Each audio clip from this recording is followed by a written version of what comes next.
مگر یہاں تو سکندر صاحب الٹا گلنین کو ان کے خلاف برقرار رہے تھے اور پرانا حساب برابر کر رہے تھے۔ نہیں تایا ابو، میرے ماں باپ مر چکے، گلنین نے قطعیت سے اپنے آنسو پونچھتے ہوئے کہا، اور تب سے میرے ماں باپ صرف آپ اور تائی امی ہی ہیں، اور میرے بھائی دانیال، حمزہ اور زین کا نام زبان پر آتے آتے گلنین اچانک رک گئی۔ اس نے جلدی سے بات پلٹی، میرے بھائی صرف دانیال اور حمزہ ہے۔ زین جو وہیں کھڑا تھا گلنین کی زبان سے اپنا نام سنتے ہوئے دل ہی دل میں استغفر اللہ کہا۔ لیکن اس وقت لاؤنج میں وہ جو سب سے بری طرح پھنس چکے تھے وہ وقار، نگینہ اور بیچارہ زارون تھے۔ سکندر صاحب ان میاں بیوی کو بہت اچھی طرح کمال مہارت سے پھنسا رہے تھے کہ سالوں پرانی بھڑاس نکال رہے تھے۔ وقار سکندر نے غصے اور بے بس آنکھوں سے سکندر صاحب کو گھورا اور اپنے دانت پیستے دل ہی دل میں کہنے لگے، بھائی آپ بالکل اچھا نہیں کرے، بیٹی کے سامنے تو مجھے ولن نہ بنائے۔ مگر سکندر صاحب نے تو جیسے تہیا کر رکھا تھا کہ وہ ان کی اتنی آسانی سے جان نہیں چھوڑیں گے۔ گلنین نے بیزاری اور غصے سے وقار، نگینہ کی طرف سے منہ پھیرا اور حمزہ اور دانیال کی طرف دیکھ کر بولی، مجھے لے جاؤ یہاں سے میرے روم میں، اور تایا ابو ان لوگوں سے کہے کہ اپنے گھر جائیں، فضول میں یہاں پر تماشا نہ بنائیں۔ گلنین کی آواز میں ان کے لیے کوئی نرمی نہیں تھی۔ حمزہ اور دانیال نے جلدی سے آگے بڑھ کر محبت سے اس کا ہاتھ تھاما اور اسے سنبھالتے ہوئے واپس اوپر کی روم کی طرف لے جانے لگے۔ وقار، نگینہ، زارون بے حد بے بسی سے اپنے گل کو واپس جاتا دیکھ رہے تھے، جبکہ وہیں کھڑے زین کا دل بری طرح تڑپا۔ اس کا دل چاہ رہا تھا کہ وہ آگے بڑھے، سب کے پیچھے دھکیل کر گل کو اپنی باہوں میں اٹھا کر اوپر لے جائے اور اس کے سارے نخرے اٹھائے، لیکن وہ ایسا کس حق سے کرتا؟ اس کے اپنی گناہ اور شک نے اسے اس لائق نہیں چھوڑا تھا۔ وہ بس مٹھیاں بھینچ کر رہ گیا۔ گل کے جاتے ہی نایا بیگم اور سدرا بیگم بھی غصے سے پیر پٹکتی ہوئی وہاں سے چلی گئی، اور ان کے پیچھے سکندر صاحب بھی یہ کہتے ہوئے بھاگے کہ اب وقار انہیں زندہ نہیں چھوڑے گا، اسی لیے نکلنے میں ہی عافیت ہے۔ سہرش، عدن، نمرہ اور نہان بھی گلنین کا خیال رکھنے کے لیے جلدی جلدی اوپر اس کے روم کی طرف بھاگی۔ جب سب چلے گئے تو زین نے وقار صاحب، نگینہ بیگم کو صوفے پر بٹھایا اور رحمت کے ان کے ساتھ وہیں بیٹھ گیا تاکہ ان کے سارے معاملات کو سلجھایا جا سکے۔ مگر اس سارے ڈرامے اور ہنگامے کے بیچ ایک وجود ایسا تھا جو سیڑھیوں کے بالکل اوپر چھپ کر یہ سارا منظر دیکھ رہا تھا۔ وہ آئرہ تھی۔ آئرہ کی سمجھ سے یہ بالکل باہر تھا کہ آخر اس گھر میں چل کیا رہا ہے۔ اتنے دنوں سے سکندر ولا میں جو طوفان آیا تھا اس کی وجہ سے کسی ایک انسان نے بھی آئرہ کی خبر نہیں دی تھی، کیونکہ گلنین ہاسپٹل میں زندگی اور موت کی جنگ لڑ رہی تھی اور سب وہیں موجود تھے۔ آئرہ اتنے دنوں سے اس بڑے سے گھر میں بالکل اکیلی تھی۔ ملازم بس اس کا سارا کام کر رہے تھے اور کھانا پینا دے رہے تھے۔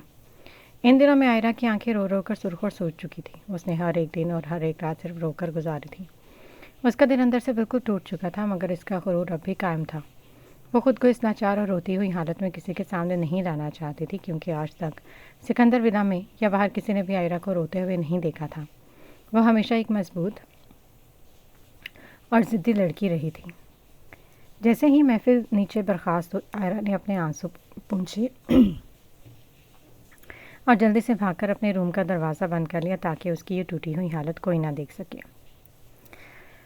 چچا جان، اب بالکل پریشان نہ ہو، گلنین آہستہ آہستہ بالکل ٹھیک ہو جائے گی، احمد نے نرمی اور تسلی بھرے لہجے میں کہا۔ بات دراصل یہ ہے کہ اسے بچپن سے یہی بتایا گیا تھا کہ اس کے ماں باپ اس دنیا میں نہیں ہیں، اور اب اچانک آپ لوگ اتنے سالوں بعد اس کے سامنے آ گئے ہیں تو وہ ذہنی طور پر اس سچائی کو قبول نہیں کر پا رہی۔ اسے تھوڑا سا وقت دیں، سب ٹھیک ہو جائے گا۔ وقار صاحب نے بے بسی سے سر ہلایا، تبھی زارون معصومیت اور خفگی سے کہا، اور ویسے بھی اب تو یہاں ہر کوئی انگلی میری طرف ہی اٹھا رہا ہے۔ زارون نے کڑ کر اپنے تایازاد بھائیوں کی طرف دیکھتے کہا، اب جب گل کو ہوش آ گیا اور وہ ناراض ہے تو وہ بھی سب کے سامنے یہی کرے گی کہ مجھے اب کے ساتھ ملائشہ لے کر گئے تھے، پر اسے کیوں چھوڑ کر گئے تھے؟ سارا قصور گھوم پھرا کر پھر میرا ہی نکلنا ہے نا۔ زارون کی معصومانہ لاچار شکل دیکھ کر احمد ہنسی نہ ضبط کر پایا۔ اسے منہ دوسری طرف کر کے بمشکل کہا رکا، جبکہ زارون اپنے بڑے بھائی احمد کو یوں ہنستا دیکھ کر کٹ کر رہ گیا کہ یہاں میری زندگی کا تماشا بن گیا اور سب کو ہنسی آ رہی ہے۔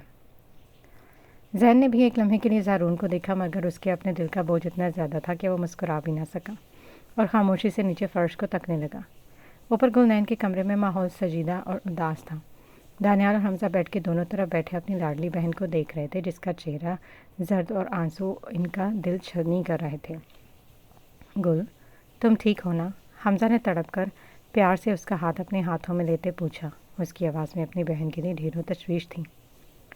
گلنین نے دھیمے سے اپنی سرخ آنکھیں اٹھائی، پہلے حمزہ کو دیکھا اور پھر سامنے بیٹھے دانیال کو۔